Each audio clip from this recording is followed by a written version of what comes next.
Maranatha abakunzi b'ikiganiro The Blessed Family ndabaramukeje gose bashasha n'abasangwa kaze kandi kuri channel yacu.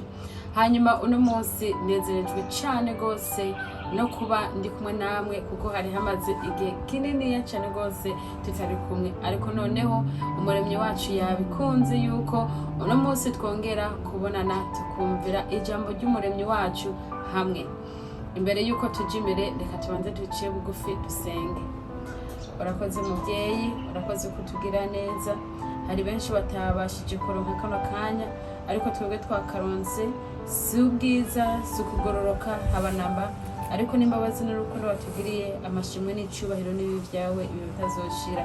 Ndasabye kugira ngo mwami utwugurure imitima yacu, abariko barumva n'abariko bararaba, utwigishe twese amajambo yawe kandi dutahure ivyo tugomba rwose uzobukoze mu izina ry'umucunguzi wacu Yeshua, amen.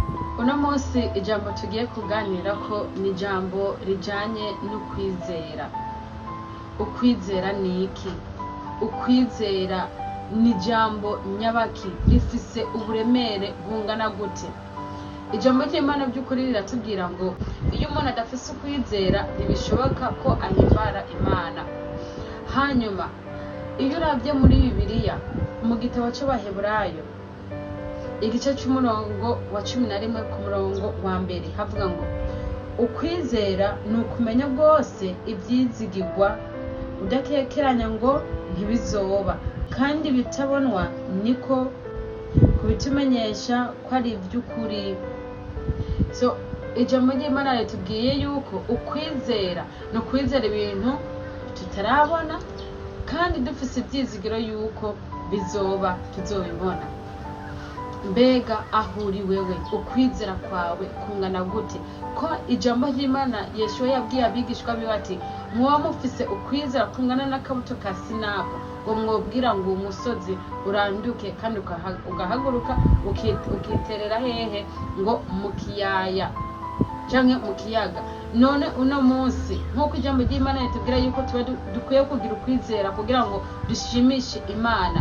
Uravye mu minsi ya kera canke mu bihe vya kera mu binjana bya basogokuruza bari bafise ukwizera, bashobora gusengera umuntu n'ugutwi kutariko kukaba ugutwi kugasubirako. Ivyo turayibona igihe intumwa ya Yeshua yaca ugutwi babasoda, hanyuma Yeshua akavuga ati igende kiragera umwanya nturagera ntabwo dukwiye kwicisha inkota, ugutwi akagutora akagusubizako.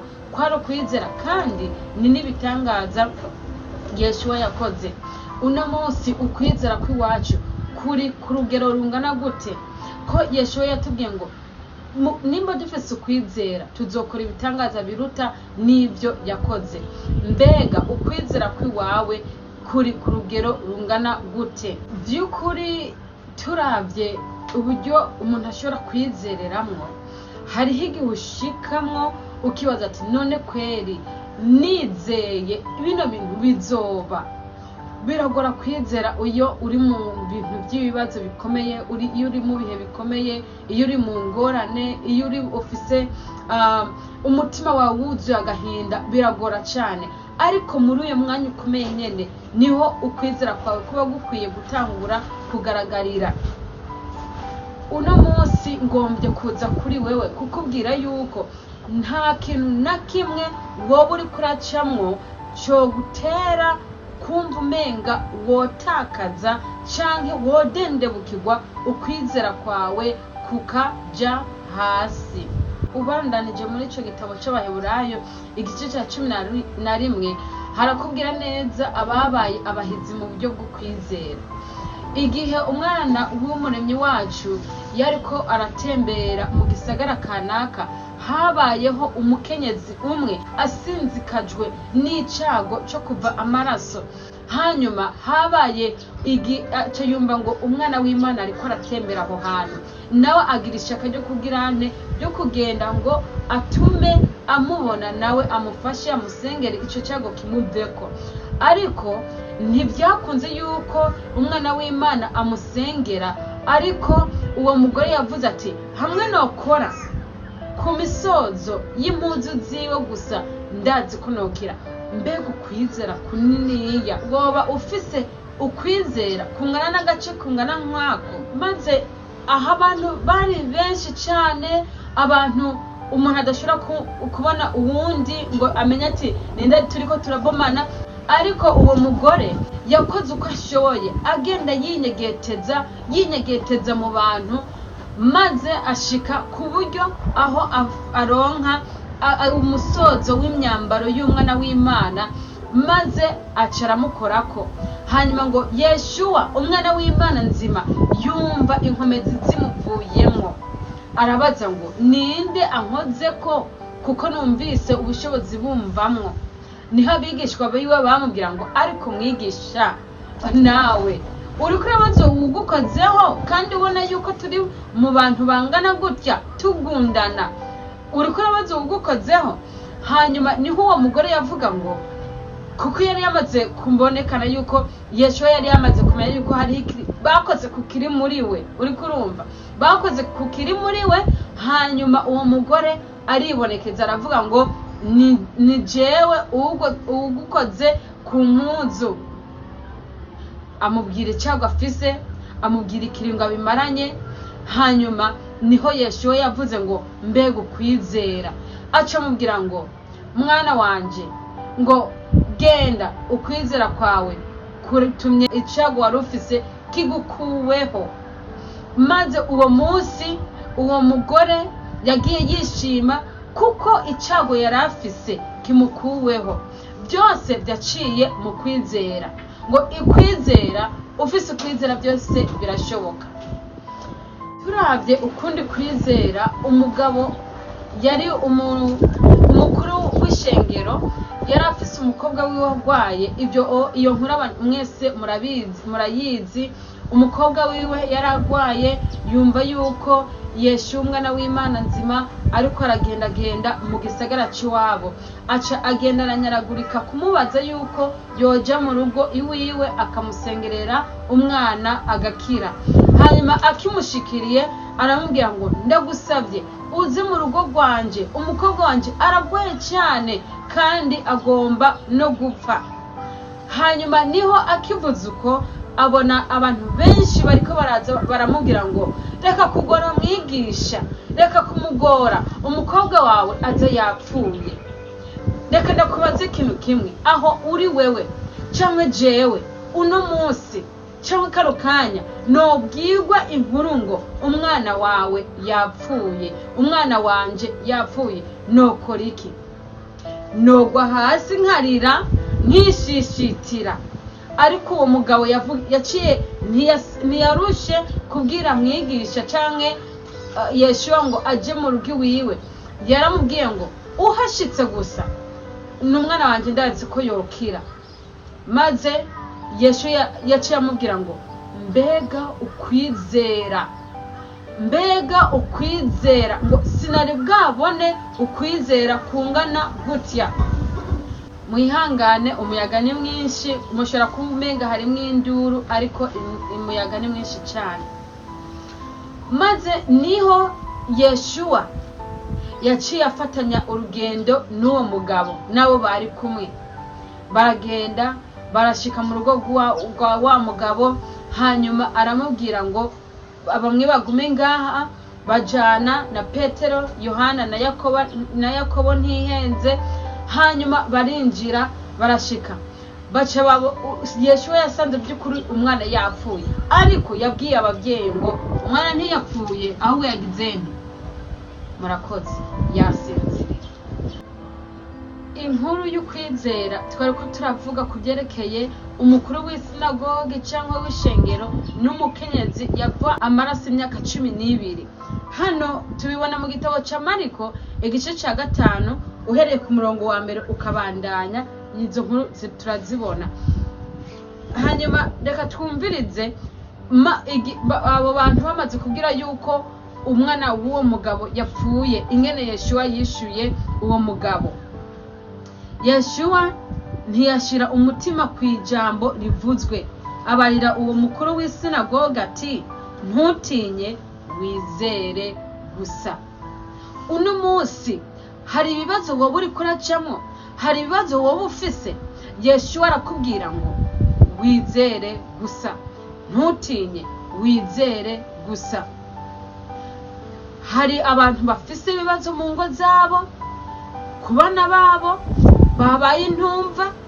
Hariho abantu bafise ibibazo ku bagabo babo babaye intagondwa mu rugo, babaye inzitizi canke burden, umutwaro kuri bo. Hariho abantu bafise ibibazo ku bagore babo, nabo nyene bababereye inzitizi. Hariho abantu babaye inzitizi, yes, ku bandi bantu canke bo bakaba inzitizi ku bandi. Nimba uno munsi uri kuraca muri izo challenges, nimba ari ingwara, nimba ari mu rugo rw'iwawe, nimba ari mu buryo bwo kudafise kumbure imitungo bitameze neza, uno munsi Yesu arakubwira ngo gira ukwizera, ntutinye. Iryo jambo rishire mu mutima wawe, rishire mu mutima wawe. Iryo ni sezerano, uri claim it, wumve nyine ko yani muri wewe wiyumve yuko uri ushaka kurisaba, kurivuga, yani urivuge cyane, uri kurumva. Reka dusome hano. Yesu amaze kuvuga ngo ntutinye, wewe gusa ugira ukwizera. Ntiyakundira umuntu kujana nawe atari Petero na Yakobo na Yohana mwene nyina wa Yakobo. Aho muri ko baravyumva, hariho abantu benshi muri ako kanya, ariko ngo Yeshua ntiyemereye yuko umuntu n'umwe agenana nawe atari Petero, Yakobo na Yohana mwene nyina na Yakobo. Ibyo byose byabaye kubera iki? Kumure hariho imvo. Uno munsi hariho umuntu yumva afise ibibazo, ubundi akabyumva agacitangura gutwenga canke agatangura kwiyumvamwo cyangwa ibintu nk'ivyo.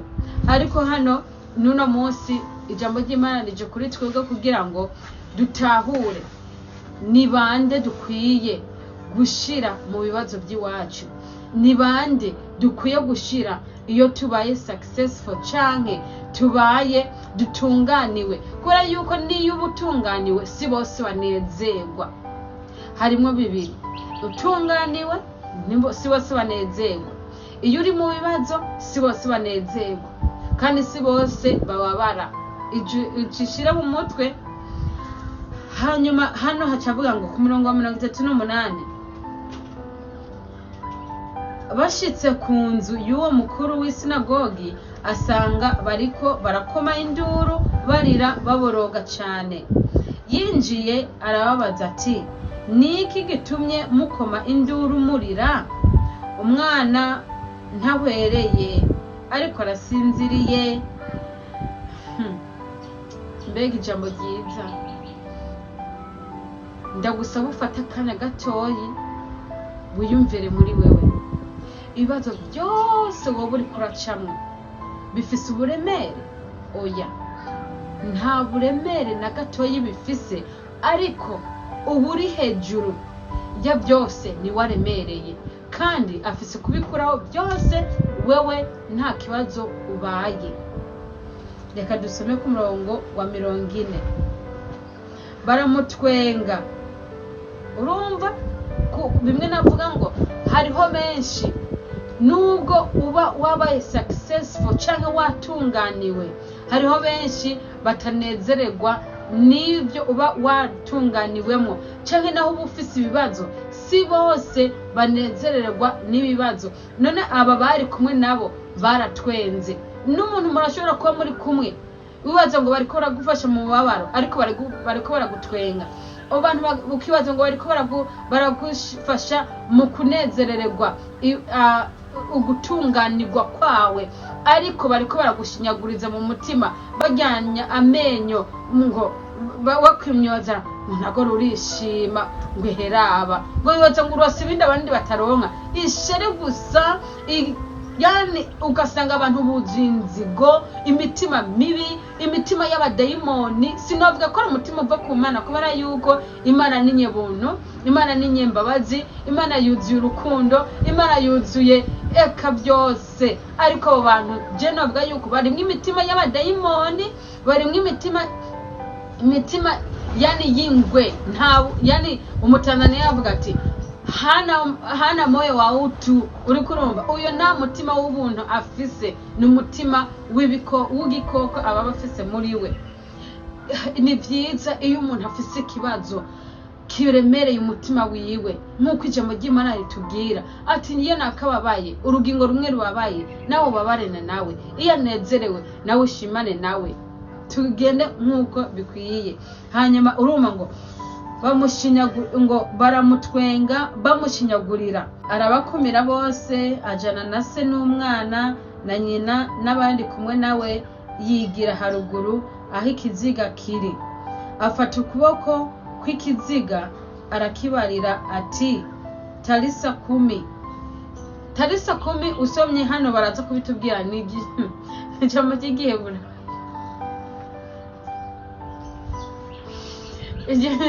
Ijambo ry'igiheburayo reka turisobanure ngaha. Hano barabitubwiye yuko ari ijambo ry'igiheburayo.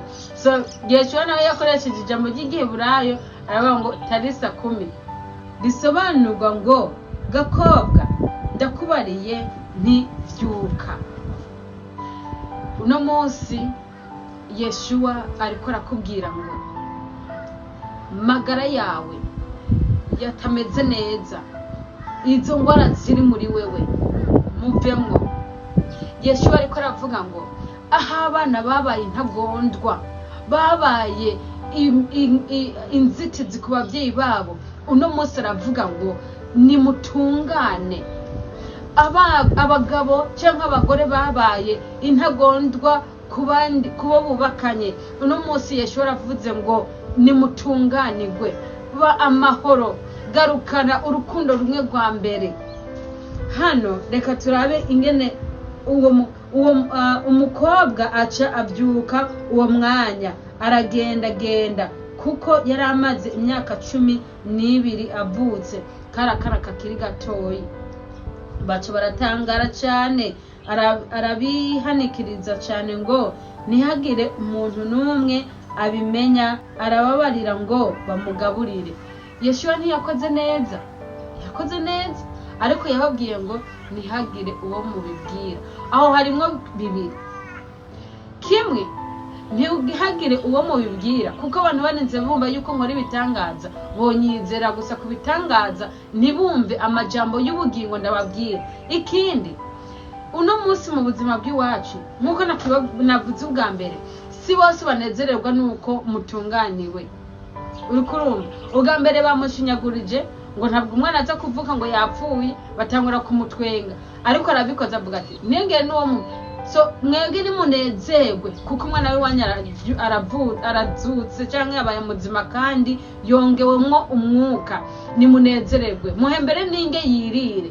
Nawe iyo utunganiwe jya mu nzu ujye uryoherwe, ushime umuremyi, uvuga ati ndagushima Mana, wewe waremye ijuru n'isi ikiyaga n'ibirimo byose, wewe Mana uruta ibindi ibyitwa imana zose, unkoreye kino gitangaza. Hanyuma wiraramire. Naye handi abana b'abantu baca batangara kukuvuga inyuma, bakavuga ibyo bitari byo, bakakuvuga n'ibyo wewe utazi.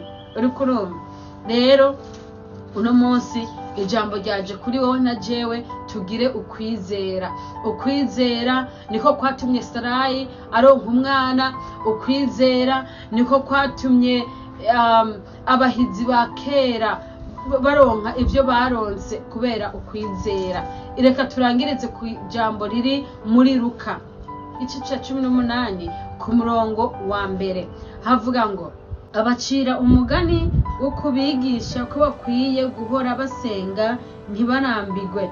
Arababwira ati mu gisagara habaye umucamanza adatinya Imana, ntagire udusoni ku bantu. Muri ico gisagara hari umupfakazi aza kuri we kenshi, aramubarira ati ncira urubanza runkiza umwansi wanje. amara iminsi atemera, ariko hanyuma aribwira ati naho ntatinya Imana kandi singire isoni z'abantu, ariko kuko uwo mupfakazi angoye ndamucira urubanza rumukiza, ngo ntiyame aza iminsi yose akanzigiriza. Kandi umwami Yeshuwa aravuga ati nimwumve ibyo uyo mucamanza agabitanya yavuze. None mbega Imana ntizocira abo yatoranije urubanza rubakiza bayiborogera ku murango no mw'ijoro naho ibatevya? Wa mukenyezi twabonye yuko yari amaze imyaka 12 ava amaraso. Ushobora kuba wibaza ati maze imyaka myinshi senga Imana intunganirize kino kibazo canje, none kubera iki bidatungana? None ugatangura kwibaza ati none ga Mana je nakoze iki? Mana je mfise ibyaha bingana gute? Ko ndagusaba mbabarire, ko ngirane, ko je ntishugwa, ko niyiriza, ko je. Ariko ijambo ry'Imana rivuze ngo none Imana ntizocira urubanza bayisenga ku murango no mw'ijoro naho ibatevya. Imana yobigutevya inshuti yanje, ariko ntutezuke, kuko Imana ifise igihe yagupangiye ko izogucira inzira,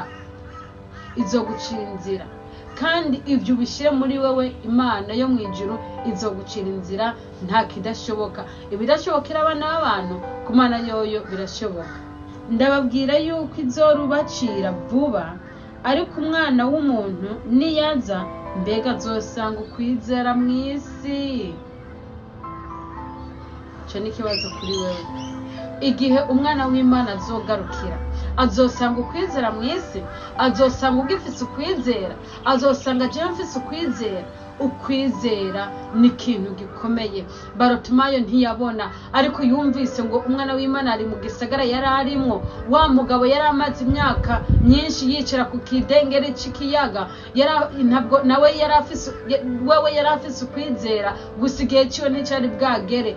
Ariko igihe ciwe kigeze, ngo umwana w'Imana yaramusanze aho yari yicaye, aravuga ngo ndasabye mumfashe munterere mu kidengeri mu mazi nanje nkire. Haleluya. Yesu yavuze ngo ugomba ndagukorera iki? Baratuma yavuga ngo ugomba kubona. Uwo wundi nawe yavuze ngo nanje ngomba kugenda. Yesu yamubwiye ngo tekera ibirago byawe ugende. Uno munsi nawe urabwirwa ngo tekera ibirago byawe ugende, kuko ibibazo byawe bihanaguwe. Igisabwa gusa ni ukwizera. Gira ukwizera, Imana igiye kugutunganiriza ibyakugoye, naho ubona ko isezerano ry'Imana ryatevye. Kumbure ntusenga ku murango no mw'ijoro, kumbure urasenga rimwe cyangwa kabiri ukumva umenga intege ziracitse, ariko ntucike intege, komeza, igihe ntikiragera. Kandi ijambo ry'Imana rivuze ngo umwana w'Imana azogaruka. Ukwizera kukiriho kw'isi. Iri jambo rije kuri wowe na jewe, tugira ukwizera, dusenge ku murango no mw'ijoro, maze ibidashobokera abana b'abantu ku Mana birashoboka. Imana yo mw'ijuru igutunganiriza ibyawe, igutunganiriza ibyo wayisabye, igucira inzira hatagira inzira, maze mu gihe gikwiye uzohagarare nawe ushima ku byiza n'ibitangaza Umuremyi wacu yagukoreye. Shalom, shalom.